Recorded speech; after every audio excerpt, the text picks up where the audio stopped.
Ես ուզում եի պարոն նախագահ հարցնել ռուս-ուկրաինական պատերազմի մասով արդյոք դուք կանխատեսումներով ձեզ մոտ է կայուն հրադադարը բանակցություններ են ընթանում եւ նաեւ հրադադարի պարագայում այդ ճակատում Ռուսաստանի թեթևանալու պարագայում ինչ է սպասվում Հայաստանի։ Նայեք, սկզբից Ռուսաստանի վրա ճնշումը չափազանց մեծ էր եւ արևմուտքի գնահատականներով չափազանց մակերեսային գնահատականներով Ռուսաստանը այս մի քիչ էլ ճնշեն կփլվի։ Հիմա ես ուղղակի չի հասկանում, թե ոնց են իրենք պատկերացնում, որ հնարավոր է մեկուսացնել մի երկիր, որը աշխարհի 14% մայր ցամաքն կազմում։ Ուղղակի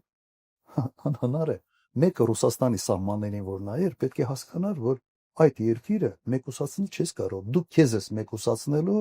14% մայր ցամաքի բնական հարստություններից։ Եվ այդպես եղավ։ Հիմա հետաքրքիր է, որ Ռուսաստանի ընկալումը այս պատերազմի 3-րդ տարին արդեն եւ Ռուսաստանի ընկալումը լրիվ ուրիշ է։ Ռուսաստանը այս վիճակում դուրս է եկել ավելի բարձր, ասես տոп աշխարհակահաղական կենտրոնի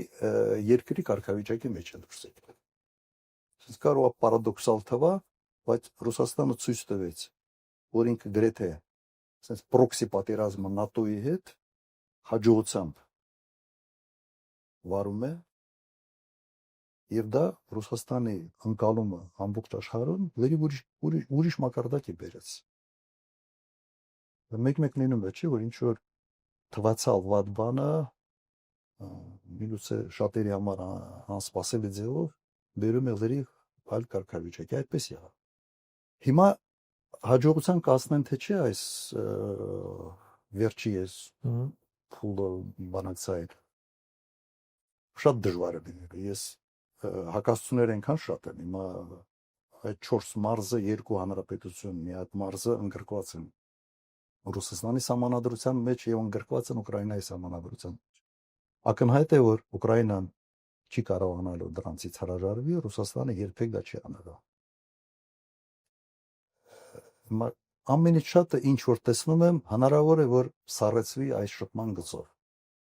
Բայց նույնիսկ սառեցվելը առանց հստակ երաշխիքների, որ Ուկրաինան երբեք ՆԱՏՕ-ի անդամ չի լինելու, չեմ կարծում, որ Ռուսաստանը դրան գնա։ Եվ ինչ որ միտեղ իմ տպավորությունը այնպեսին է, որ հիմա բոլորը ուզում են ցույց տան, որ շատ ավելի են հակված բանակցությունների,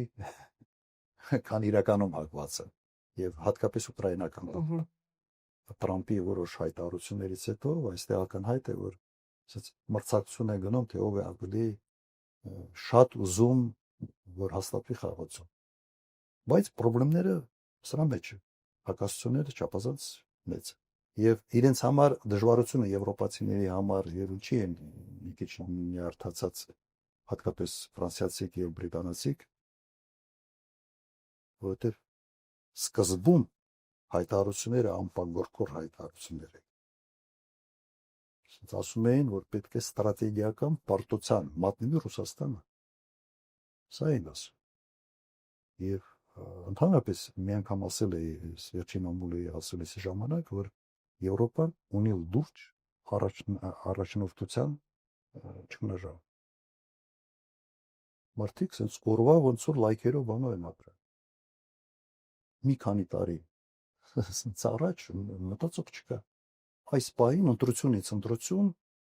կամ ինչ որ երևի շփաթային վարկանիշային ինչ որ չափագրումներ եւ փորձել անընդհատ ինչ որ դուր գալ, դուր չգալ, սա հնարավոր չի։ Այս քաղաքականությամբ հնարավոր չի առաջ շարժել։ Եվ երբ համեմատում ես հիմա այդ վիճակը Եվրոպայում, օրինակ Չինաստանի հետ, Չինաստանի նախագահը,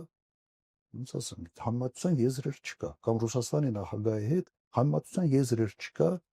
ստրատեգիական մտածելակերպի տեսանկյունից եւ ավելի հերանեկարի վրա ուղղված հայացքներ։ Ոչինչ չկա համացան եզրի։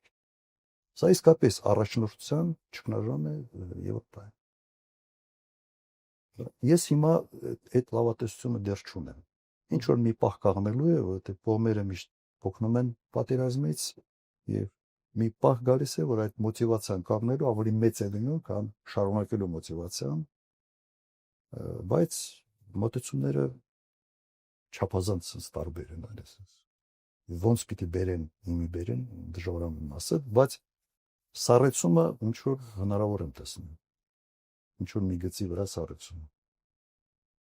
Դա ավելի շատ կախված կլինի Ռուսաստանից արդեն։